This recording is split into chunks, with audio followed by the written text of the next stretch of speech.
présentation d'ouvrage et lecture musicale, suivie d'une lecture musicale. Donc ce sera Ruby Moonlight avec à la modération Christian Robert et la traductrice du coup du livre Mireille Vignol qui est là et c'est Rodney Morales qui jouera lors de la lecture musicale. Donc je laisse la parole. Merci Irani, merci à tous d'être là si tard. C'est une petite rencontre un petit peu sur laquelle on va terminer la journée, qui sera des textes lus par Mimi et mis en musique par Rodney, qui nous vient donc de Hawaï. Très rapidement, on va quand même présenter le livre qui sera l'objet de cette lecture. Il s'appelle Ruby Moonlight en français, mais en anglais aussi. Il a été écrit par une autrice aborigène d'Australie qui s'appelle Ali Kobi Eckermann. Pour tout de suite mettre les choses au clair, il fait partie des 10 livres conseillés par Le Monde pour l'été 2023, et on n'en est pas peu fiers. C'est un texte donc, de cette poétesse aborigène qui a eu une vie compliquée, comme beaucoup de gens de sa communauté. Et elle vivait dans sa voiture et elle écrit depuis longtemps de la poésie. Et ce livre, Ruby Moonlight, a gagné tous les prix en Australie et surtout, il a gagné le Yale University Prize aux États-Unis, qui est un prix richement doté, $250 000. C'est pareil qu'un CP, donc ça fait beaucoup d'argent. Et avec cet argent, Ali a transformé une ancienne épicerie d'une réserve pour aborigènes en résidence d'écriture pour les auteurs aborigènes. C'est une histoire qui est très belle depuis le début. Et nous, on a la chance de venir un petit peu en bout de chaîne, mais de porter également un peu de la beauté de ce texte. C'est un texte qui m'a touché particulièrement. Et au premier rang, il a touché Mimi et elle a mis des années à me convaincre de le publier. J'étais un peu réticent, il faut l'avouer. Non, c'était pas des années. En fait, ça a pris le temps que tu le lises. Ouais. Alors après, j'avais une petite réticence parce que c'est un texte qui a une structure très particulière. C'est un roman, mais qui est composé de 70 poèmes qui se suivent. Alors, c'est pas un recueil de poésie du tout. Pour autant, nous, au Vent des Îles, on ne fait pas de poésie. Et même si c'est un genre qui est formidable, nous, on a des contraintes économiques. On essaye de payer les salaires des gens qui travaillent avec nous. Et donc, on a pris ce parti de ne pas faire de poésie. Et là, on était entre deux. Alors, on l'a fait quand même parce que c'est un roman. Et je dois dire que j'en suis plutôt satisfait, si ce n'est que je reçois beaucoup de poètes qui me disent du coup, tu as édité les poésies. Donc, enfin bon, c'est un autre souci. Et donc, voilà, cette autrice, elle a quelque chose de très, très singulier. On l'avait invitée. Pour l'instant, elle n'est pas là, mais peut-être, a priori, elle serait assez d'accord pour venir au moins à Tahiti. Je ne sais pas si on pourra l'emmener jusqu'en France, où elle a aussi un public, mais elle serait assez pour venir à Tahiti. Donc j'espère que l'an prochain, elle sera avec nous, peut-être pour parler de son art en direct. Mimi, si tu veux parler du texte. En tout cas, entre Tahiti et la France, elle veut venir surtout à Tahiti. Elle se sent beaucoup plus un lien avec le Pacifique qu'avec la France. Oui, c'est un texte... moi, j'ai réussi à te convaincre en te le faisant lire, c'est tout. Je crois qu'une fois qu'on lit ce texte, on se rend compte à quel point c'est vraiment une histoire tellement touchante, tellement dure aussi, mais pas que. C'est vraiment une très, très belle histoire. Et puis, c'est original dans sa manière de la raconter. Bien sûr, un roman en poème, un roman en vers libre. Elle a écrit aussi une biographie puisqu'elle fait partie de la génération volée, les enfants aborigènes qui ont été enlevés à leur famille et placés dans des institutions ou dans des familles. Ça s'est très bien passé avec sa famille d'accueil, mais quand elle s'est aperçue qu'elle était aborigène, il y a eu tout un travail pour retrouver sa mère. Et elle a eu un peu une série de tragédies, puisque son fils lui a été enlevé aussi. Donc voilà, c'est quelque chose qui pour elle est vraiment très très douloureux.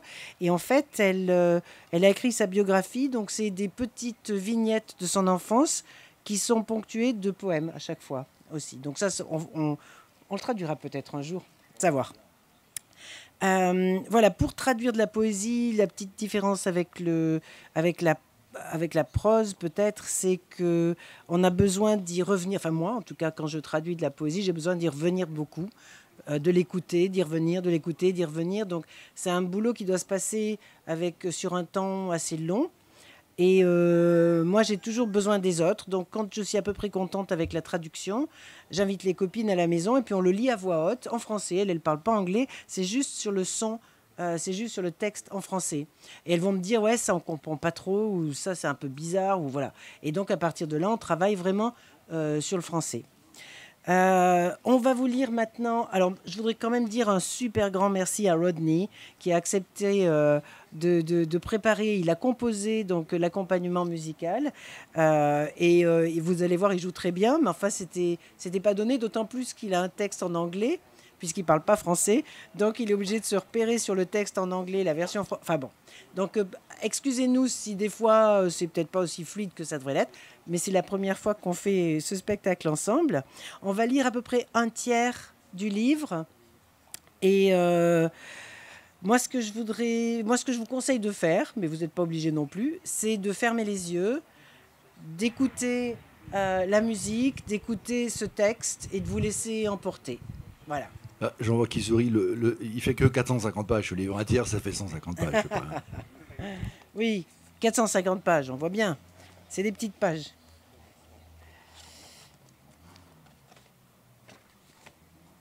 Là, c'est bon. Alors, attends, je vais me repositionner pour qu'on soit plus en face.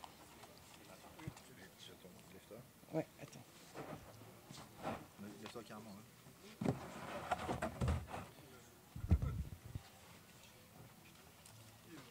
La technique avait bien réglé le micro, mais...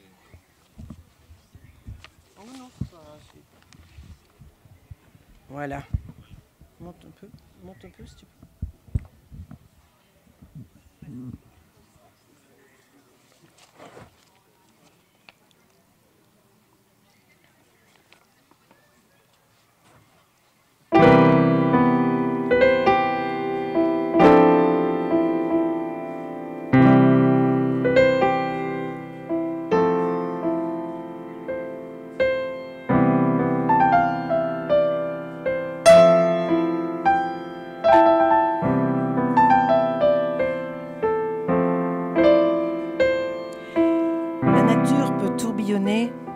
Comme une feuille morte. Parfois se faire papillon ou endeuillé à terre, se faire poussière.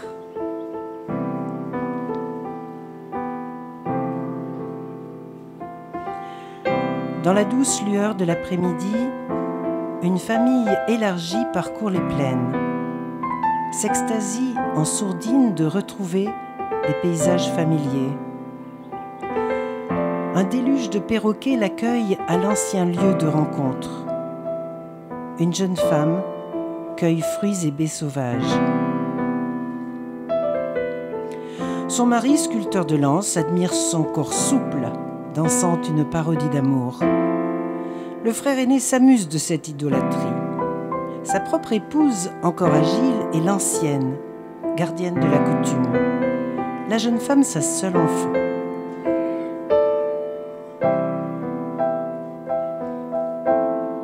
À l'ombre des eucalyptus, l'ancienne chante le clan. Les feux de cuisson s'allument. Un wombat fait don de son âme. Désormais rassasiées, les femmes se fondent dans un sentier cryptique. Sous le clair de la lune, gratitude et joie sont dansées.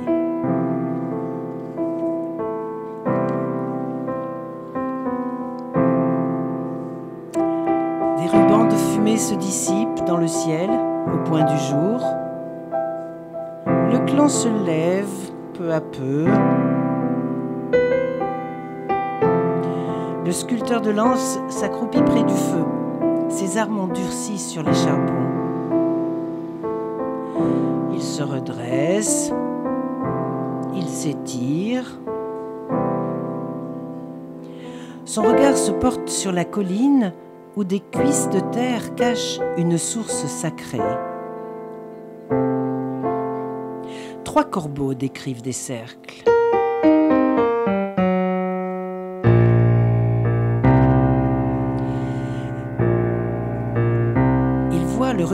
précipiter des femmes sur leur sentier dérobé. Il voit la maladresse de leurs mouvements hâtifs. Il voit son frère dévaler en courant les falaises ocres et lui dire par signe « Prépare les lances ». La peur aux yeux, les femmes murmurent « Nous sommes en danger ». En langue des gestes, le vieil homme signale « Chut, l'air est mauvais ». Le vieil homme et sa femme parlementent avec les piflutistes. Dans ce cercle de réunion, l'angoisse éraille les conciliabules. Le reste de la tribu attend dans l'ombre, leur foi dans le code tribal absolu. Ils observent en silence, prêts à fuir. La réunion vole en éclats dans un tonnerre d'oiseaux. Animaux étranges et hommes pâles surgissent de la rivière. Crac, crac, crac, crâne, corps, cœur, clan massacré. Mourant, mourant,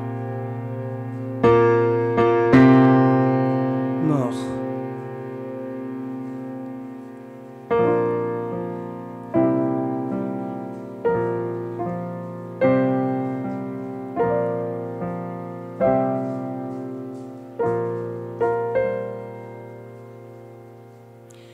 L'harmonie matinale est anéantie. La pestilence de la mort sature l'air. Jamais plus l'amour n'existera ici.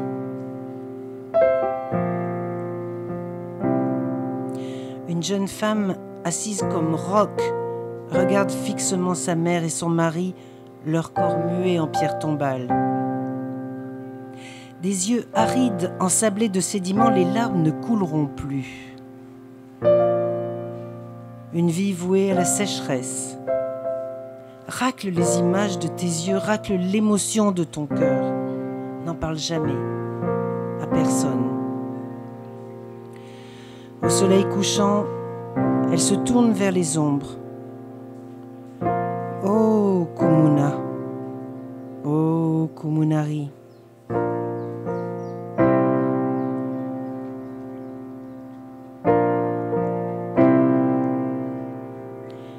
La survivante est une aborigène de la tribu des ombres. Son clan vit ici depuis l'aube des temps. De sa disparition, qui s'apercevra ?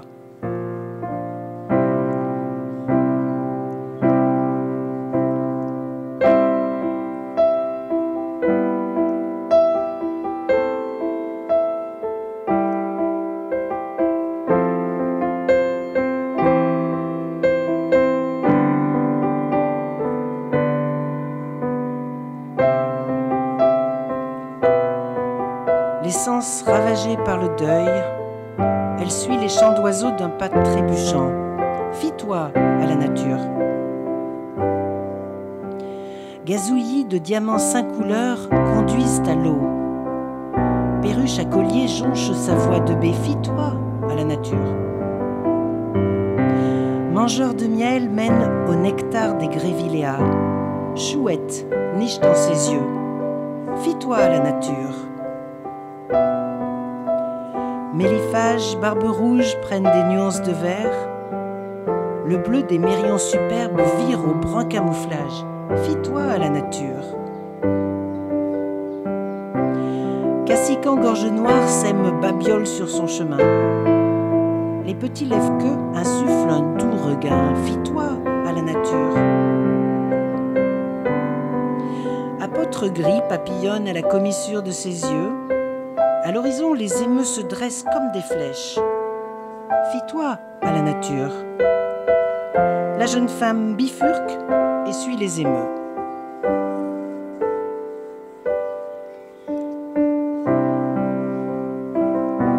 Le désert de son esprit se résout à errer plus de 40 jours et nuits, guidé par son seul instinct. Émergeant du choc profond de la tragédie, elle chuchote pour éloigner les cauchemars, chasse par la fumée le souvenir interdit. Son feu restera éternel. Le conflit entre amour et haine se réduira en cendres.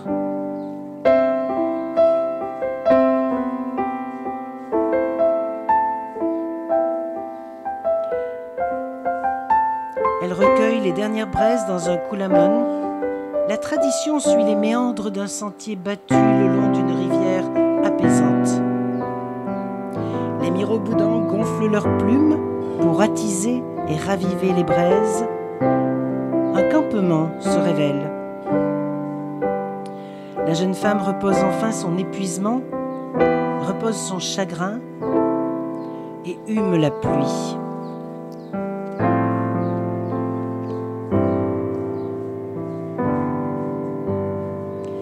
Elle rêve en dormant d'un esprit gardien. Assis non loin, il veille sur son jeune corps ensommeillé. Elle est d'une beauté infinie, malgré son état de choc.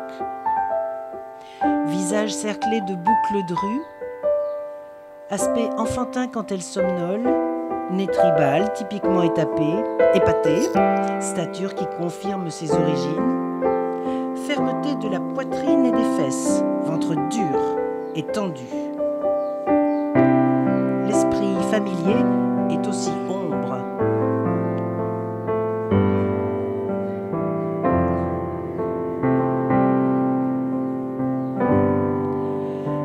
Il est un méandre dans la rivière où s'attardent les poissons dans l'eau peu profonde. Elle les entend clapoter. Dans son refuge de grès, corniche cachée par les arbres, elle se vautre dans un morne chagrin. Sous la corniche souffle un vent frais, des mots en langue fredonnent sur sa peau. Elle languit dans la prière et l'incertitude. Il y a peu de mouvement.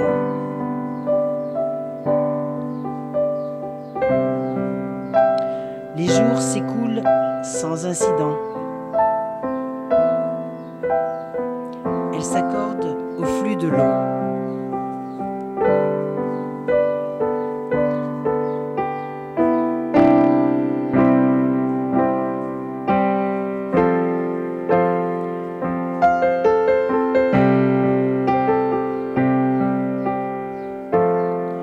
Une nouvelle vie commence pour cette jeune femme de 16 ans. Elle fait une toilette dans le courant, récure sa peau de poignées de sable rugueux, rase ses cheveux emmêlés avec une lame de pierre. Il brûle âcre sur les braises. La lame taillade et entaille ses cuisses, un trait de deuil pour chaque parent. Elle frotte des cendres dans les plaies, un geste rituel imposé. Le sang se mêle à l'eau du bassin, dissolvant couleur et passé. Elle s'enfonce parmi les arbres, son ombre effilée titube.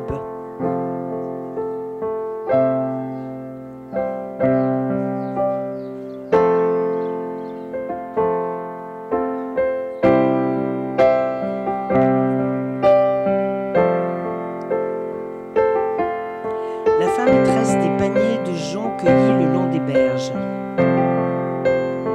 Lézards et œufs d'oiseaux remplissent ses nasses. Elle s'assied à la brise sur le sable devant la grotte secrète. Un bosquet d'acacias fait écran au flux continu de l'eau. Personne ne vient. Elle est seule. Les fourmis sur ses jambes ne la dérangent pas. Un mille-pattes lui piétine les orteils. Elle laisse le moustique se servir. Les puces pointillent sa peau. Sentiment de sécurité. Instinct intact.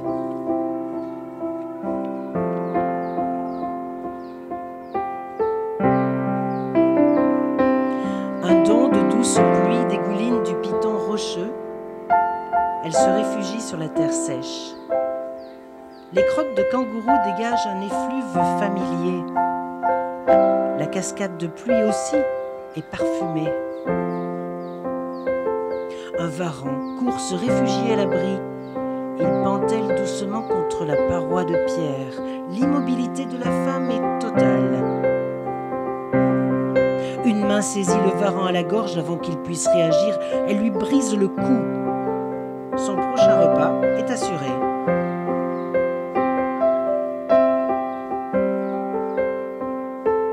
Un nouvel orage la précipite dans la petite grotte. Confort assuré par le doux staccato symphonique des gouttes. Elle somnole. Ses pensées se fondent dans des rêves familiaux interdits, comme une mise en garde. Elle s'éveille, tous les sens à vif. Seuls ses yeux bougent, ses narines se dilatent. Elle hume une odeur singulière. Une intrusion.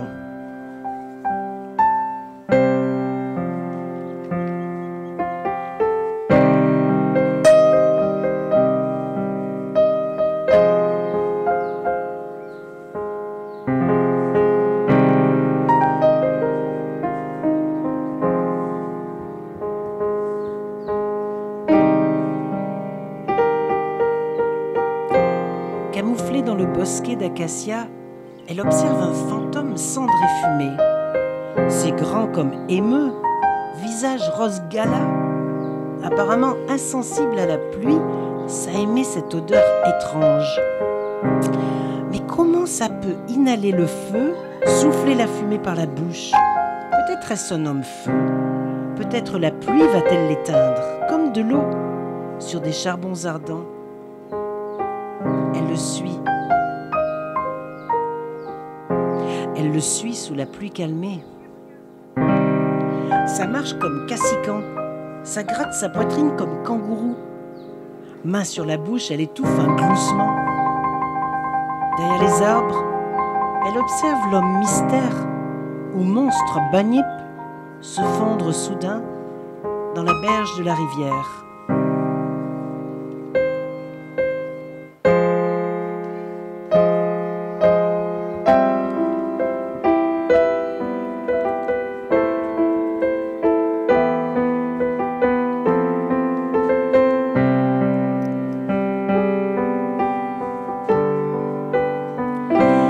Dans la cabane en terre, il effeuille les peaux mouillées de sa propre peau blafarde. Il gémit, dents serrées, enduit d'un angoisse bleu, fruit d'une chute de cheval. Pieds douloureux, il s'endort fourbu sur des peaux de lapin dans la grotte qu'il s'est fabriquée. 3 côtés en rondin, le dernier en pisé, une odeur rassurante. Il a peu de biens, un bréviaire, une photo ternie, un petit miroir face à main, une flûte reléguée sur l'étagère en bambou. Le silence est nécessaire. Il s'appelle Jack, Jack le mineur. Une vie solitaire il a choisi. Prospecteur malchanceux, il s'est improvisé trappeur. Ce mince Irlandais trentenaire au menton piqué de roux est un homme timide dans ce pays de pionniers. La fortune a refusé de lui sourire dans sa quête de confort et de compagnie. Alors il vit dans le souvenir de son enfance, avant la famine, avant les combats.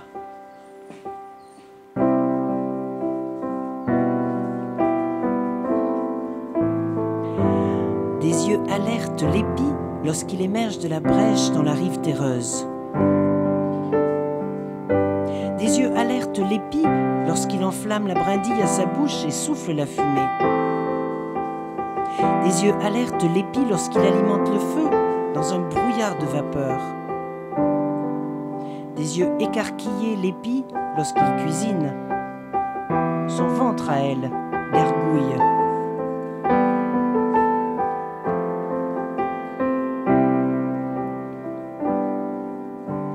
Après plusieurs jours, le cheval de Jack revient. Ruby s'enfuit dans une peur panique. Depuis le sommet d'un arbre, Elle épie l'homme et la bête réunis. Il fredonne comme la rivière. L'animal fourre son museau dans son cou.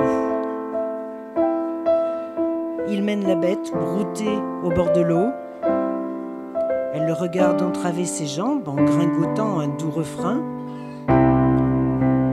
Il regagne son camp d'un pas tranquille, se repose sur une souche émoussée, allume sa pipe d'un geste précis et fume ses pensées.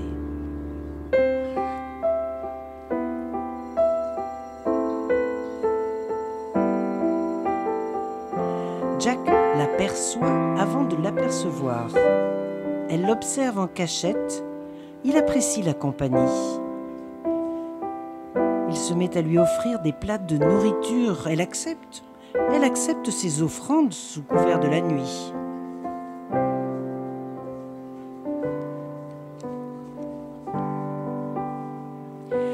Les grandes amitiés fleurissent lentement. Elle laisse des œufs d'oiseaux et des échidnés morts à côté de l'assiette vide. Il lui fait découvrir le sucre. Elle commence à dormir près de son feu. Ils font l'amour. Le premier oiseau chante une aube nouvelle.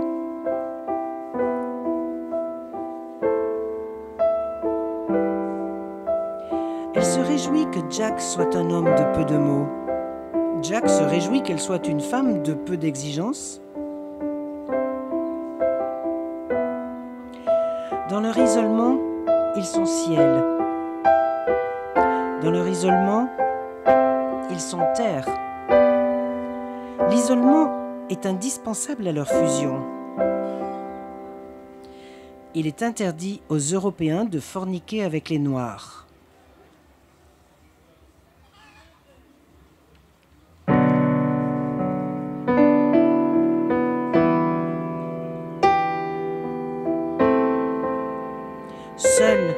Seul leur oasis éloigné tolère leur union.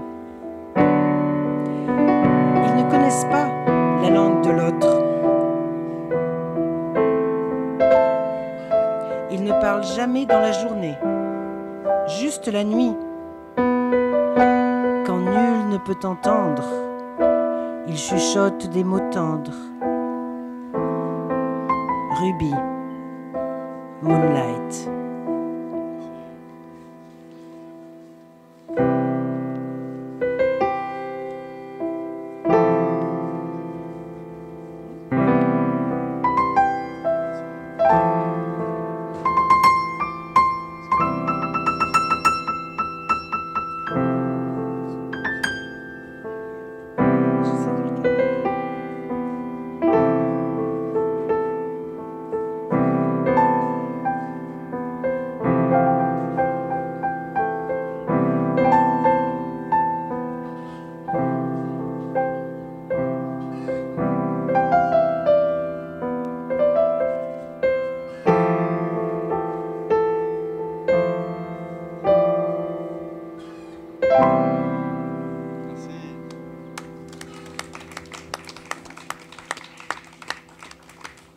Merci à Yann aussi qui a tourné les pages. Et donc juste pour vous dire qu'on a lu donc à peu près un tiers du livre, il y a encore beaucoup de rebondissements. Donc voilà, vous savez ce qu'il vous reste à faire, quoi. Achetez le bouquin pour savoir ce qui va se passer. Merci beaucoup René, merci beaucoup Mimi, Yann évidemment. Je vous rappelle juste que pour les gens qui vont au spectacle Pineinei, qui ont réservé au Salon du Livre, il faut aller sous les pagodes récupérer des billets qui vous seront demandés à l'entrée. Donc il y a la liste là-bas de tous les gens qui ont réservé. Il faut échanger son nom contre un billet et qui vous permettra de rentrer. Vous pouvez d'ores et déjà rentrer. La salle est ouverte. Le spectacle commence vers 19h. Il n'y a pas de zone, donc vous vous asseyez où vous pouvez, où il reste de la place si possible, ou sur les genoux de quelqu'un qui y est déjà. Merci et à demain pour d'autres rencontres, d'autres aventures livresques. Merci. Test. Yes. Merci à Christian aussi pour cet échange avec Mireille avant cette merveilleuse